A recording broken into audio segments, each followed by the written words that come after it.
After a long-awaited summer, the Philadelphia Flyers have finally re-signed defenseman Travis Sanheim. This has been somewhat of a logistical game for the Philadelphia Flyers, as they had a bunch of moves this offseason, and I would say that it probably delayed the signing of Travis Sanheim. Travis Sanheim ended up coming in at about 2 years, $4.675 million per year. There are no bonuses included in that, and at the end of those 2 years, he will be an unrestricted free agent. The number comes in a little bit higher than most people anticipated. It was projected he'd make around $4 million, maybe even sub $4 million. But if you look at the free agency market with guys like Seth Jones making +9, Werenski 9+, and so on, Dougie Hamilton, you look at a defenseman like Travis Sanheim, who's playing 20-plus minutes a night for the Flyers already, and while he had a down year, his role for the team is quite critical. That would make him the fourth highest paid defenseman on the team, and that does come about, accurate with his usage. He will be playing anywhere between number 3 and number 4 role, probably rotating between himself and Rasmus Ristolainen, who makes slightly above that, but was playing maybe a number 1 role for Buffalo Sabres prior.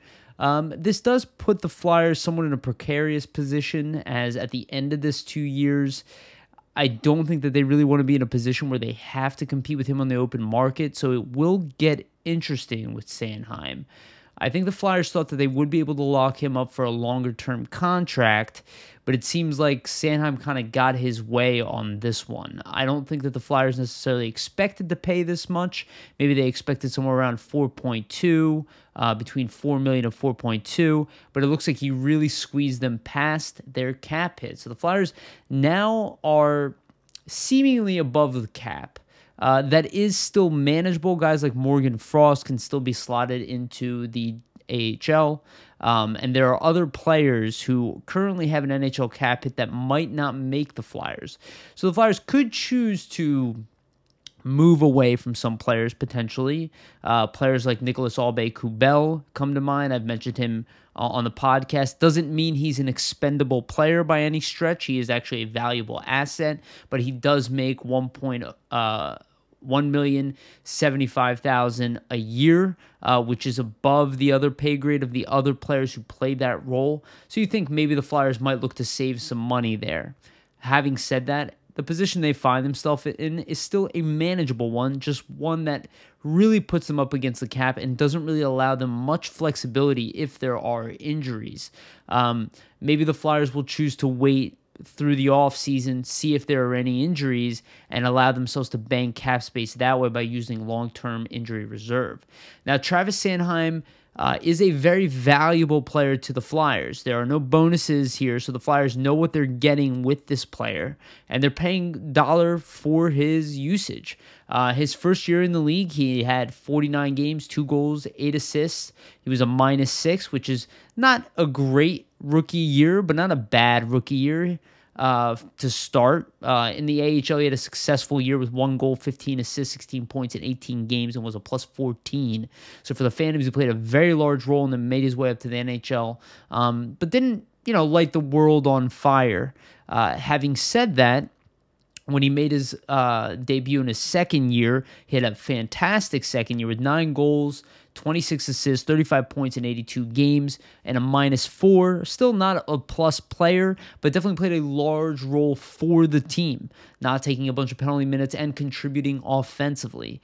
His following year, once again, he put up nice points, 8 goals, 17 assists, 25 points, and a +4 in 69 games this season. That was cut short, but definitely one that kept him on track with his previous year.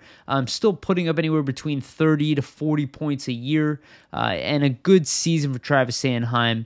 And then this past year is kind of where he struggled a bit. Offensively, he took a bit of a dive, as did most of the players on this team, so it's hard to really triangulate whether it was him, the defense itself, the offense, the team play. So I think that's where he kind of bought himself space in the salary cap argument and the argument with arbitration looming. The Flyers chose to avoid arbitration and get the signing done ahead of time. So 3 goals, 12 assists, 15 points this past year. He was a minus 22, one of the worst on the team. Having said that, he played some of the toughest minutes behind Ivan Provorov. He did improve as the season went on, but you saw a struggling defenseman, as did most of the team. But Sanheim didn't show that same two-way play.